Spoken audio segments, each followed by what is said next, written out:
at hindi masyadong malamig. Ang problema niyan guys, kulang ng freon, tapos kailangan mong i-reprocess ang unit.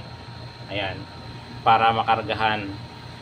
Ayan, ang pagkakarga guys ng window type, halimbawa magkakarga ka ng window type ng freon sa window type, kailangan mong hihinangin, kailangan mo lagyan ng charging line, at kailangan mo nga ng charging line. Ayun. Ayan guys, kasi nalinis na yan. Ayan, naka number 8 na yung thermostat, naka high cold na yung selector switch, tapos hindi pa rin masyadong malamig. Ayan guys,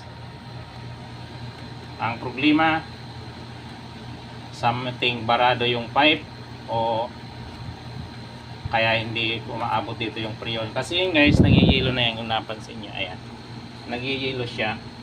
Ayan, tapos dito, hindi na yan malamig guys, ano na lang yan. Ayan, wala na nga, normal na lang yung lamig niya, dito na lang banda.